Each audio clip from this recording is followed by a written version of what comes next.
कहानी की शुरुआत होती है यंग करेज के साथ, जो कि अपने असली मम्मी पापा के साथ खेल रहा होता है। खेलते खेलते वो किसी एक गेट में जाके फंस जाता है। उसके बाद उसके मम्मी पापा उसे एक वेट के पास लेके जाते हैं। वेट उसको उस गेट से तो छुड़वा देता है, लेकिन वो उसको एक कमरे में बंद करके उसके मम्मी पापा को अगवा कर लेता है। उस बूढ़ो साइंटिस्ट का प्लान होता है कि धरती के जानवरों को स्पेस के किसी प्लेनेट में भेजकर उन्हें सुपर एनिमल बनाना। वो करेज के मम्मी पापा को रॉकेट में ठूस ही रहा होता है कि उतने में छोटा करेज आता है अपने मम्मी पापा को बचाने, लेकिन करेज महज एक बच्चा ही होता है, तो वो ज्यादा कुछ नहीं कर पाता और अपनी जान बचाने के लिए एक टनल में जाके कूद जाता है। टनल के उस पार वो एक कचरे के डिब्बे में जाके गिर जाता है, जहाँ से वो देखता है कि वो सेम रॉकेट जिसमें उसके मम्मी पापा थे वो टेक ऑफ ले चुका है। अब शायद छोटे करेज को पता चल चुका था कि वो अपने मम्मी पापा को अब दोबारा कभी नहीं देखेगा। अब एक छोटा सा कुकुर का पिल्ला पूरा अकेला हो चुका था। वो उस जगह भूखा प्यासा अकेला ही रह रहा था। उसके कुछ दिनों बाद उसे म्यूरियल मिलती है, जिसे करेज पे दया आ जाती है और वो करेज को गोद ले लेती है। इतने सुनसान और खतरनाक जगह पे एक छोटे से पिल्ले का अकेला रहना सच में काफी बहादुरी की बात थी, और इसी के कारण म्यूरियल ने उस पिल्ले का नाम करेज रख दिया। इस कार्यक्रम को रोककर हम आपके लिए लाए हैं करेज द काउंडली डॉग के 4 सीजन और 52 एपिसोड्स थे, लेकिन इंडिया में इनके आधे एपिसोड भी नहीं दिखाए गए, जिसकी वजह से तुम लोगों को शायद इसकी पूरी स्टोरी नहीं पता होगी। तो अपनी बचपन की यादें ताजा करने के लिए रेडी हो जाओ, आराम से बैठ जाओ, हो सके तो कुछ खाने के लिए ले आओ। करेज की पूरी लाइफ की कहानी जानने से पहले हम इस शो के कुछ इंपोर्टेंट कैरेक्टर्स के बारे में जान लेते हैं। करेज, जो कि सिर्फ नाम का ही करेज है, असल में काफी डरपोक किस्म का कुत्ता है, लेकिन ये अपने मालिकों पे आई मुसीबत से लड़ने के लिए किसी भी हद तक जा सकता है। ये अपने मालिक म्यूरियल और यूस्टस की देखभाल करता है। म्यूरियल की बात करें तो वो काफी शांत स्वभाव की एक ओल्ड लेडी है, घर को संभालना, खाना बनाना और करेज का साथ देती है। यूस्टस एक बूढ़ा खड़ूस और चिड़चिड़ा किसान है, जो कि हमेशा करेज को डराना या फिर उसे नीचा दिखाने के लिए बेवकूफ ना समझ डॉगी बोलता रहता है। ना समझ डॉगी, तुमने मुझे कार्टून बना दिया। इसके अलावा इस घर का एक चौथा सदस्य भी है, दी कंप्यूटर, और ये कोई मामूली कंप्यूटर नहीं है, ये वर्ल्ड का फर्स्ट एआई कंप्यूटर है। इस कंप्यूटर की खुद की एक पर्सनालिटी भी है, और जब भी करेज मुसीबत में पड़ता है तब यही कंप्यूटर करेज को सलाह देकर उस मुसीबत से निकालने में मदद भी करता है। एक पागल छुरी मारने दौड़े तो डरते हो। अब आते हैं इस शो के कुछ आइकॉनिक विलन्स के ऊपर। पहले आता है कैट्स, जो कि एक बिल्ला है और करेज का जानी दुश्मन भी है। ये करेज का काम तमाम करने के लिए हर बार अलग अलग रूप में आता है। उसके बाद आता है क्वैक द डक, ये एक चालाक बतख है, जो कि एक्चुअल में एक चोर होता है। इस बतख का सिर्फ एक ही काम है, कीमती सामान की चोरी करना, और हाँ, अब तक इसे 12 मुल्कों की पुलिस भी नहीं पकड़ पाई है। उसके बाद आता है one of the most creepiest character, the Fred. इस बंदे का थोपड़ा और इसकी स्माइल देखो, मतलब इस स्माइल को देखकर अभी के टाइम में भी अच्छे से अच्छा बंदा अनकंफर्टेबल हो जाएगा। और इस शो को हम बचपन में देखा करते थे। इस बंदे को एक बहुत ही बुरी लत थी, नहीं वैसी लत नहीं, इस बंदे को बाल काटने की लत थी। जब भी एक करेज को देखता वो उसको पकड़ के हमेशा टकला कर देता। बहुत ही सुंदर, मैंने सोचा दिखाई दूं थोड़ी शैतानी।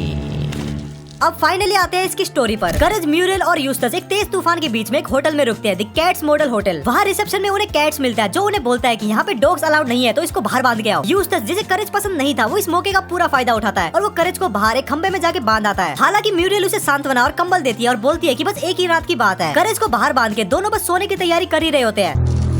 मेरे बच्चों, डिनर पहुंच गया है।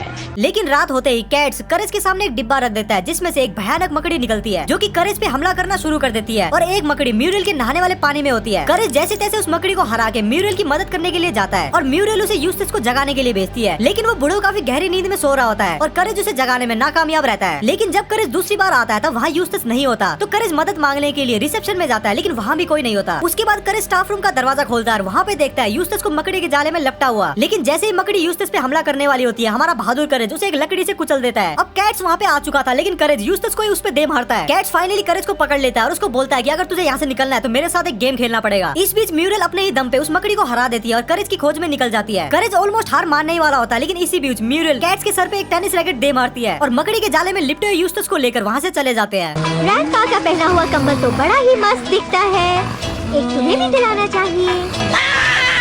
इसके नेक्स्ट एपिसोड में हमें इसी शो के एक बदनाम विलन क्वैक द डक से मिलवाया जाता है। जैसा कि मैंने बताया कि वो एक चोर होता है। एपिसोड की शुरुआत होती है यूस्टस के अपने छत रिपेयर करने से। तभी एक लकड़ी का टुकड़ा टूटकर म्यूरियल के सर पे लगता है और वो अपनी सारी याददाश्त खो देती है। यूस्टस इस मौके का पूरा फायदा उठाता है और सबसे पहले वो करेज को लात मार के घर से बाहर निकाल देता है, और वो म्यूरियल को बोलता है कि उसका सिर्फ एक ही काम है, उसकी हर हुक्म का पालन करना और उसके लिए खाना बनाना। म्यूरियल, जो की याददाश्त खो चुकी थी, उसे लगा कि हाँ भाई शायद यही मेरा काम होगा। करेज, जो की घर के अंदर वापस आना चाहता है और म्यूरियल की मदद भी करना चाहता है, तो वो एक डॉक्टर को फोन लगाता है, लेकिन असली डॉक्टर की जगह द क्वैक आ जाता है घर में चोरी करने के मकसद से। ये लो मेरा कार्ड, मैं हूँ डॉक्टर लेभागा, क्या आप भी मरीज हैं? कौन मरीज कहाँ है?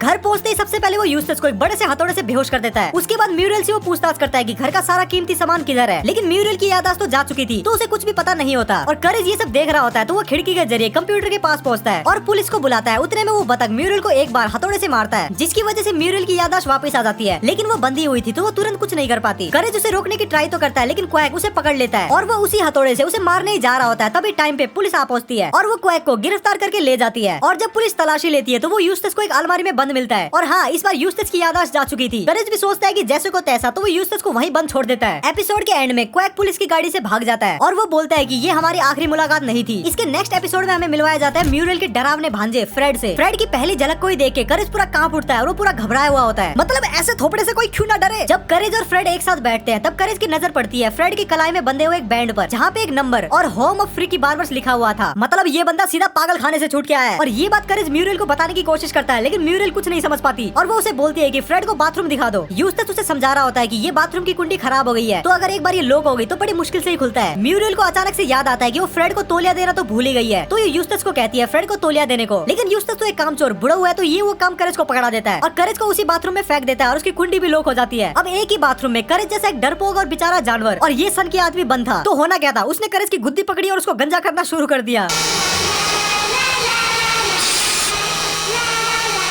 उतर आई मुखड़े पे उसके हैरानी, बेरंग हो गया चेहरा नूरानी। करेज फ्रेड के कलाई में बंधे हुए नंबर को देखने की ट्राई तो करता है, लेकिन फ्रेड उसे तुरंत ही छुपा देता है और करेज चिल्ला ना पाए इसके लिए उसके मुंह में पैनकेक ठूस देता है। और एंड में करेज को पूरी तरीके से गंजा करने के बाद फ्रेड काफी खुश होता है और वो नाचने लग जाता है। और इसी मौके का फायदा उठाकर करेज उसके बैंड में लगे हुए नंबर को डायल कर देता है। हेयर पुलिस तुरंत से आ जाती है और फ्रेड को पकड़ के ले जाती है और फ्रेड भी खुशी खुशी चला जाता है, क्योंकि उसका मकसद पूरा हो चुका था, करेज को गंजा करना। अब जो नेक्स्ट एपिसोड है वो एक पूरी जनरेशन के लिए काफी आइकॉनिक और मेमोरेबल था। इस एपिसोड में करेज को गड्ढा खोदते हुए एक अलग सा पत्थर मिल जाता है और वो पत्थर करेज अपने घर पे ले जाता है। स्टार्टिंग में तो यूस्टस को लगता है कि ये डॉगी कोई फालतू सा पत्थर उठा लाया है, और जैसे ही उसे न्यूज से पता चलता है कि ये सेम पत्थर गायब हो चुका है जिसकी कीमत करोड़ों में है, तो वो खुशी से पागल हो जाता है और पत्थर से एकदम चिपक जाता है। उसके बाद आता है पत्थर का असली मालिक, जो कि यूस्टस को कहता है पत्थर लौटा दो, क्या? पत्थर लौटा दो वरना मेरा श्राप लगेगा। लेकिन ये लालची बुढ़ो मानने को तैयार नहीं होता, तो ऐसा ही होता है और श्राप लगना शुरू होता है। पहला श्राप लगता है जिसकी वजह से इनका पूरा घर पानी में डूब जाता है। हालांकि करेज जैसे तैसे करके उस पानी को घर से बाहर निकाल देता है और उसके बाद म्यूरल यूस्टस को कहती है कि पत्थर लौटा दो, लेकिन यूस्टस तभी भी नहीं मानता और दूसरा श्राप लगता है जिसमें उन्हें काफी एक तेज आवाज सुनाई देती है, जिसके कारण उनके कान के पर्दे ऑलमोस्ट फटने वाले होते हैं। करेज उस आवाज के सोर्स को भी तोड़ देता है, लेकिन अभी भी यूस्टस उस पत्थर को लौटाने के लिए नहीं मानता। तो तीसरा और फाइनल श्राप लगता है जिसमें बहुत सारे कीड़े इन पे अटैक कर देते हैं। स्टार्टिंग में तो यूस्टस को लगता है कि हाँ अब सारे कीड़े चले जा चुके हैं, तो अब उसका कुछ नहीं होगा, लेकिन कीड़े एक बार फिर से आते हैं और इस बार पत्थर के साथ साथ यूस्टस को भी उठा के ले जाते हैं। और फाइनली श्राप से मुक्ति पाने के बाद म्यूरल और करेज आराम से अपने घर में बैठते हैं। इस एपिसोड की शुरुआत होती है क्वैक के एक शातिर प्लान से। उसका प्लान होता है इस परिवार को हिप्नोटाइज करना। वो उनके दरवाजे पे आता है और वो कहता है कि मैं टीवी ठीक करने के लिए आया हूँ। म्यूरल उसे बोलती है कि हमारा टीवी तो टूटा ही नहीं है। तो फिर क्वैक छत पर चढ़ जाता है और जानबूझकर उनकी टीवी का एंटीना तोड़ देता है। अब वो इंतजार करता है कि वो उसे एक बार फिर से बुलाए। उस टीवी मैकेनिक को बुला लेना चाहिए। बेकार पैसा फूकने की जरूरत नहीं है।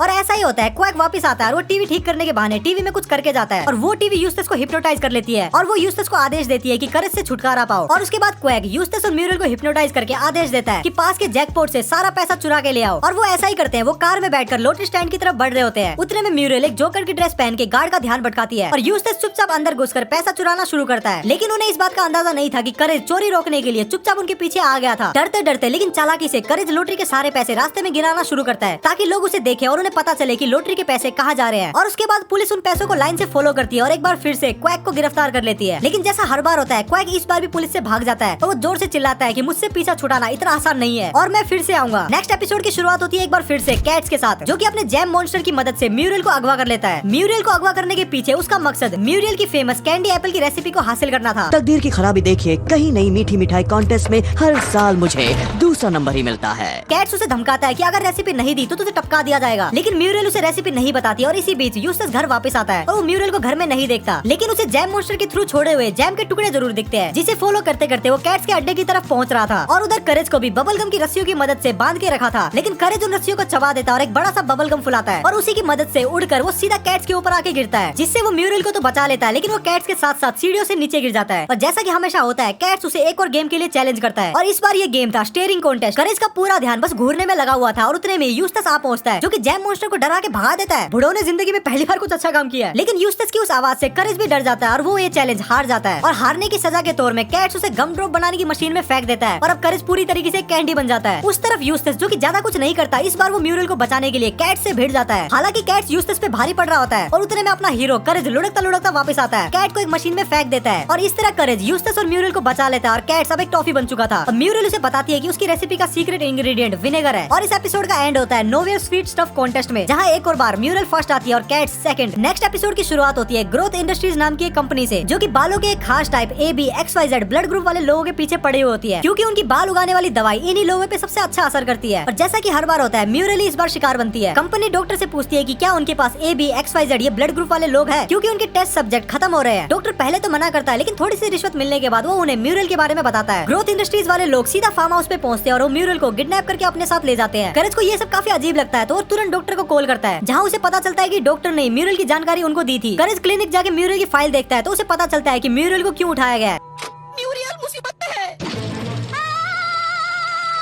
वो ये फाइल यूस्टस को दिखाता है, ये सोचकर कि शायद यूस्टस भी उसकी मदद करे। लेकिन यहाँ पे काफी बड़ा प्लॉट ट्विस्ट आता है, और जब वो ग्रोथ इंडस्ट्रीज पहुंचता है तब उसे पता चलता है कि उसकी मालिक और कोई नहीं बल्कि यूस्टस की ही माँ है। जब करेज उससे म्यूरल के बारे में पूछती है तो वो उसे बोलती है कि मुझे कुछ नहीं पता। लेकिन करेज चुपचाप नहीं बैठता, वो चोरी छिपके बिल्डिंग में घुस जाता है और म्यूरल को ढूंढ निकालता है, जो कि सीलिंग से लटकी हुई थी और बहुत सारी डरावनी साइंटिफिक टेस्ट से गुजर रही थी। करेज तुरंत ही फायर अलार्म बजा देता है, जिससे सारे गार्ड्स भाग जाते हैं और वो यूस्टस की माँ से बचते हुए म्यूरल को लेकर खिड़की से कूद जाता है। एंड में करेज और म्यूरल घर में वापस आ जाते हैं और यूस्टस भी वापस आता है, सर में ढेर सारे बाल और ढेर सारे पैसों के साथ, क्योंकि यूस्टस के लिए सबसे ज्यादा जरूरी पैसा है और करेज के लिए म्यूरल। इसके बाद के एपिसोड में म्यूरल की सास एक बार फिर से ट्राई करती है कि कैसे म्यूरल और यूस्टस का रिश्ता तोड़ा जाए और म्यूरल को नीचा दिखाया जाए। भाई ये तो इंडियन सास निकली। कहानी की शुरुआत होती है दिन भर यूस्टस के साथ अजीब और गरीब और भयानक और नुकसानदायक चीजें होने से, और हर बार कुछ बुरा होता है तो म्यूरल उसके आसपास ही होती है, जिससे यूस्टस को लगता है कि शायद म्यूरल जानबूझकर यूस्टस को नुकसान पहुंचाने का ट्राई कर रही है।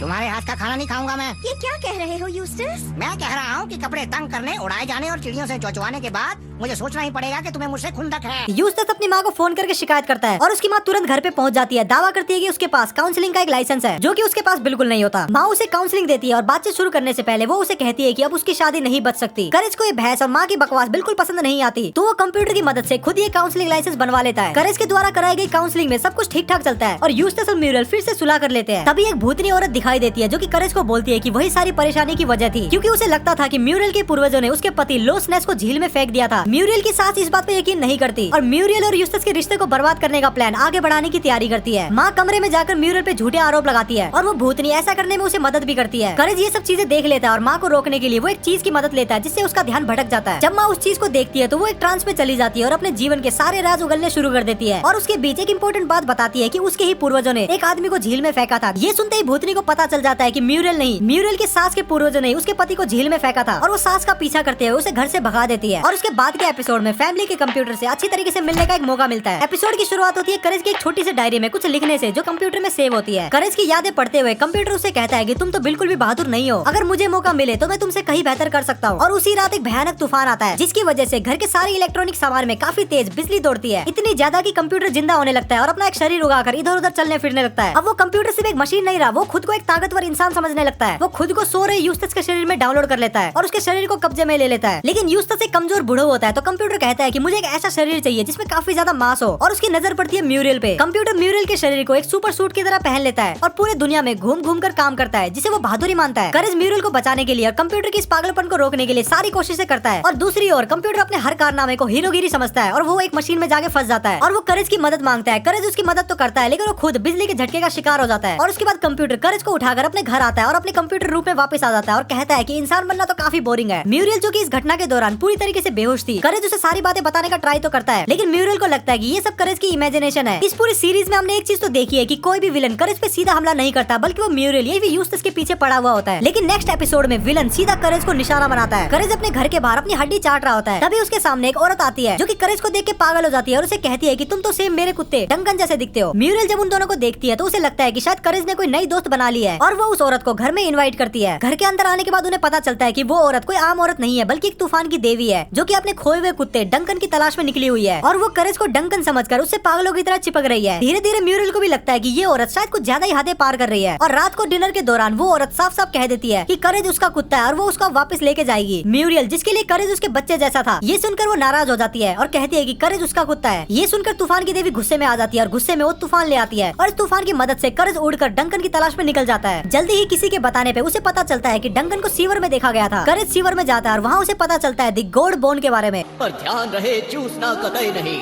क्योंकि एक बार अगर इस पवित्र हड्डी को किसी ने चूसा तो वो हमेशा चूसता रहता है। करेज को कहीं से चाटने की आवाज आती है और वो घूम के देखता है कि डंकन उसी हड्डी को चाट रहा होता है। करेज को भी वो हड्डी चाटने का मन करता है, लेकिन तूफान की देवी म्यूरल के साथ क्या कर रही होती है इसे सोचकर वो रुक जाता है। इस डर से करेज अपनी हिम्मत को वापस लाता है और हड्डी को छोड़ता है और डंकन को लेकर वहाँ से निकल जाता है। जब करेज डंकन को लेकर घर पहुँचता है तो वहाँ पे एक नई मुसीबत खड़ी हो जाती है। तूफान की देवी देखती है कि डंकन को उससे ज्यादा उसकी हड्डी ज्यादा प्यारी है, इसीलिए वो करेज को ही अपने साथ रखेगी। लेकिन करेज समझदारी से काम लेता है। वो ऐसा दिखाता है कि वो भी तूफान की देवी से उतना ही प्यार करता है और वो उसकी हर बात में हाँ से हाँ मिलाता है, जिसे देखकर अब डंकन को जलन होने लगती है कि उसकी मालकिन एक नए कुत्ते को ज्यादा प्यार कर रही है। तो वो हड्डी को छोड़ देता है और एंड में तूफान की देवी और डंकन और म्यूरल और करेज एक साथ दोबारा मिल जाते हैं।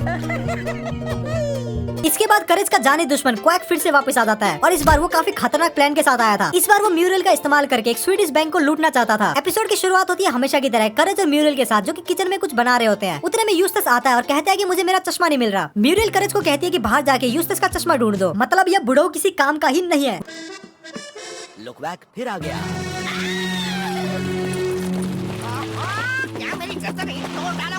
वहाँ पे क्वैक आता है और करेज उसे देखकर अपने मालिकों को बताने की कोशिश करता है कि कुछ तो गड़बड़ है, लेकिन वो दोनों करेज को सीरियसली नहीं लेते। क्वैक चुपके से म्यूरल की रेसिपी बुक में रेयर स्वीडिश सिरका मिला देता है। अब म्यूरल परेशान हो जाती है कि उसके पास तो ये रेयर सिरका है ही नहीं। तभी क्वैक खुद को एक होटेल कंपनी का वर्कर बताता है और उसे स्वीडन ले जाने की बात करता है वो सिरका लाने के लिए। भोली सी म्यूरल उसकी उस बातों में आ जाती है और वो मान जाती है। क्वैक म्यूरल को एक बंजी रोप की मदद से अपने होटेल बलून के नीचे बांध देता है। हालांकि म्यूरल को ये सब ठीक नहीं लग रहा होता है और तभी क्वैक अपना असली प्लान रिवील करता है, एक बड़े से स्वीडिश बैंक को लूटना। म्यूरल को वो गुल्लक के पास ले जाता है और उसे कहता है कि वो सिरका उस हरे पत्ते के नीचे है। अब म्यूरल को पता नहीं था कि एक्चुअल में वो हरे पत्ते नहीं बल्कि उस देश की करेंसी है और वो एक एक करके उन सारे नोटों को उस बलून में भर देती है। उसके बाद क्वैक म्यूरल को वहाँ से धक्का दे देता है। हालांकि हमारा बहादुर करेज खुद को गुलेल से फेंक कर म्यूरल को बचा लेता है और वो लोग एक दुकान में जाके गिरते हैं जहाँ पे बेची जा रही थी स्वीडिश सिरका और वो उसे लेकर घर वापस आ जाते हैं और क्वैक को पुलिस पकड़ लेती है। इस एपिसोड में ना सिर्फ यूस्टस की तबियत खराब होती है बल्कि कंप्यूटर भी बीमार हो जाता है। एपिसोड की शुरुआत होती है म्यूरल के साथ, जो कि यूस्टस के लिए कुछ टेस्टी बनाने की कोशिश करती है ताकि यूस्टस को अच्छा लगे, लेकिन यूस्टस को कोई भी खाना पसंद नहीं आता क्योंकि उसमें सिरका मिला हुआ होता है। तो म्यूरल और करेज ऑनलाइन एक नई रेसिपी खोजने में लग जाते हैं। उन्हें रेसिपी मिल जाती है लेकिन वो रेसिपी डाउनलोड होने में काफी टाइम ले रही थी। तो म्यूरल थोड़ी देर के लिए नीचे चली जाती है और जब वो वापस कमरे में आती है तो वो कंप्यूटर को देखती है और कंप्यूटर उसे अपने अंदर ही खींच लेता है क्योंकि कंप्यूटर में एक वायरस आ चुका था। करेज भी म्यूरल को बचाने के लिए कंप्यूटर के अंदर चले जाता है। कंप्यूटर के अंदर उन्हें वो वायरस मिलता है जो कि एक्चुअल में बीमार था। वो उस वायरस को एक खास जिलेटिन देती है जो कि यूस्टस के लिए बनाई गई थी। हालांकि वो यूस्टस को पसंद नहीं आती लेकिन वो वायरस को पसंद आ जाती है क्योंकि उसमें सिरका होता है और वायरस को सिरका पसंद आता है, जिसकी वजह से वो ठीक हो जाता है। एपिसोड के एंड में वो कंप्यूटर के बाहर आ जाते हैं। उसके बाद वो यूस्टस के लिए एक सूप बनाते हैं जिसमें भी सिरका होता है। म्यूरल और करेज यूस्टस से थक चुके थे तो वो खुद के लिए एक छुट्टी बुक करते हैं। वो एक जगह जाते हैं जो कि कैट्स के द्वारा चलाई जाती है, जो कि एक पनडुब्बी जैसी होती है। लेकिन जैसे ही वो अंदर जाने वाले होते हैं कैट्स हमेशा की तरह कहता है कि यहाँ पे डॉग्स अलाउड नहीं है, लेकिन करेज खुद को डोल के भेस में बदलकर अंदर घुस जाता है। सबमरीन के अंदर म्यूरल को चाय की जिम्मेदारी दी जाती है, लेकिन जल्दी म्यूरल को लगता है कि यहाँ पे कुछ गड़बड़ है और करेज इस बात को कंफर्म भी करता है कि डेफिनेटली कुछ गड़बड़ है। तो म्यूरल कैट्स की पूछताछ करने के लिए जाती है लेकिन कैट्स उसे एक सेल में बंद कर देता है। हालांकि करेज कैट से चाबी छीनकर म्यूरल को बचा लेता है, लेकिन इस भागा दौड़ी में सबमरीन का बैलेंस बिगड़ जाता है और सबमरीन के कंट्रोल टूट जाते हैं और वो गहरे पानी में डूबने लगती है। कैट शायद भाग जाता है लेकिन उसे एक शार्क खा जाती है, लेकिन करेज सबको बचा लेता है खुद को एक गुब्बारे में फुलाकर। वो खुद को गैस से फुला लेता है और डकार के बुलबुले बनाता है, जिससे सब लोग पनडुब्बी के फटने से पहले सरफेस पे वापस आ जाते हैं। नेक्स्ट एपिसोड की शुरुआत होती है काफी सारी अनाउंसमेंट के साथ, जिसमें से एक अनाउंसमेंट थी शिकार का मौसम शुरू हो चुका है और जो भी सबसे बड़ा हिरन पकड़ेगा उसको कैश प्राइज मिलेगा। ये सुनकर यूस्टस को अपने बड़े भाई की याद आती है, जिससे वो जब भी हंटिंग के बारे में पूछता था तो उसका बड़ा भाई हमेशा उसे ये कहता था कि तुम किसी काम के नहीं हो, और वो हमेशा यूस्टस को यूजलेस कह के पुकारता था, जो कि सच भी है। बचपन की उन दुखी यादों से बाहर आकर यूस्टस खुद को साबित करना चाहता था, जिसके लिए वो हंटिंग कॉम्पिटिशन में पार्टिसिपेट करता है और वो भी एक नॉर्मल गन के साथ नहीं बल्कि एक लेजर गन के साथ। हालांकि वो अपने सारे शॉट मिस कर देता है और आधे से ज्यादा शॉट तो करेज को जाके लगते हैं। जैसे ही हिरन का बाप ये देखता है कि यूस्टस उसके परिवार पे गोली चला रहा है, वो खुद ही बंदूक उठाकर अब यूस्टस का शिकार करने के लिए निकल जाता है। करेज यूस्टस को बचाने के लिए एक कम खतरनाक गेम शो करवाता है, लेकिन यूस्टस उसमें भी हार जाता है। वो फिर से हिरन पे गोली चलाने की कोशिश करता है, लेकिन वो चूक जाता है और उसकी गोली एक भालू के लॉलीपॉप में जाके लगती है। यूस्टस यहाँ पे शाना बनने की कोशिश करता है और वो अपनी टोपी हिरन के सर पे लगा देता है और हिरन के सींग खुद पे लगा देता है, ताकि भालू को लगे कि उस पे गोली चलाने वाला एक्चुअल में हिरन है। जैसा कि यूस्टस हिरन के सींग लगा के इधर से उधर दौड़ रहा था तो असली शिकारियों ने उसे हिरन समझ के पकड़ लिया। इसके बाद के episode courage the cowardly dog के शो के सिर्फ 2 में से एक 20 मिनट का एपिसोड है। एपिसोड की शुरुआत होती है एक मिस्टीरियस मास्क पहने एक इंसान के करेज के फार्म में आने से। जैसे वो फार्म में आता है वो करेज को देखते ही उसे पीटना शुरू कर देता है। वो कहता है कि उसे कुत्तों से सख्त नफरत है।